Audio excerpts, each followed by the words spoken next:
Well, as I've said time and time again in these and different similar circumstances, it is not in the attributions of the Secretary General to do the legal determination of genocide.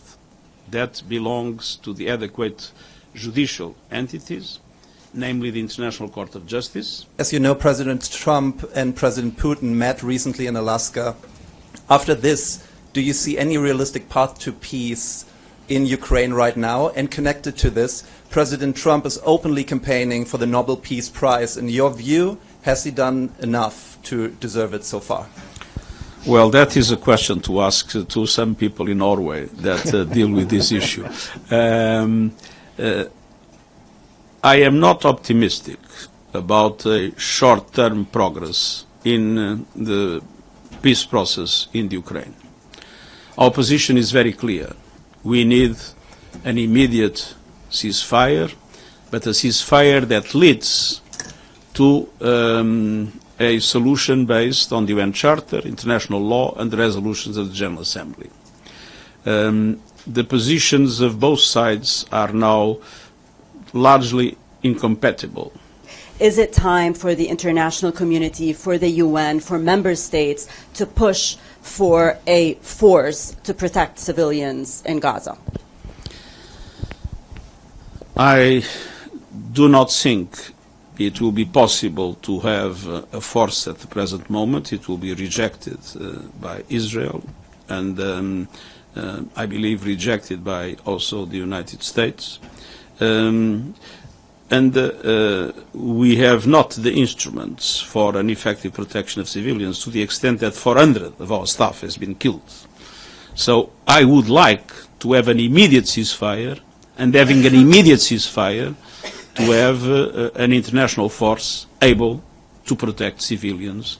This would be an objective that I would strongly cherish. But at the present moment, it looks like Israel is determined to go up to the end and not open to a serious negotiation for a ceasefire, with the dramatic consequence from the Israeli point of view that it is also not allowing for the release of hostages that we have always said should be immediate and unconditional. So let's be clear, with the attack that took place in Qatar, it doesn't look that Israel is interested in a serious negotiation for a ceasefire and release of hostages. Estados Unidos ha atacado ya 3 veces a barcos de Venezuela que supuestamente transportaban droga y ha matado a 14 personas. ¿Qué piensa de la legalidad de estas acciones? ¿Tiene derecho Estados Unidos a llevarlas a cabo?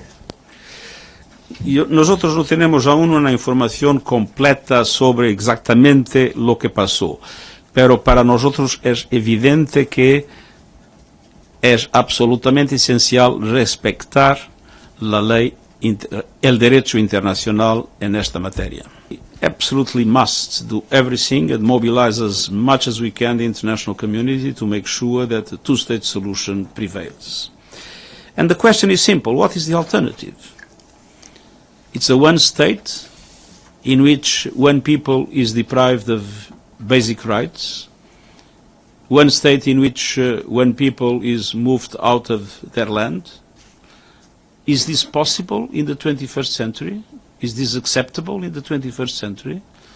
I think that Israel must understand that the one-state solution with the subjugation of the Palestinian people without rights is absolutely intolerable. And so the two-state solution remains the only viable alternative to preserve peace. Without a two-state solution, there will be no peace in the Middle East, and extremism will expand everywhere in the world with consequences that I consider extremely, extremely negative.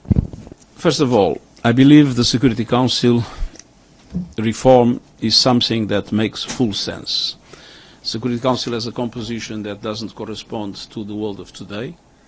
It corresponds to the world of 1945. And that creates not only a problem of legitimacy, but a problem of efficiency. On the other hand, we have the right of veto.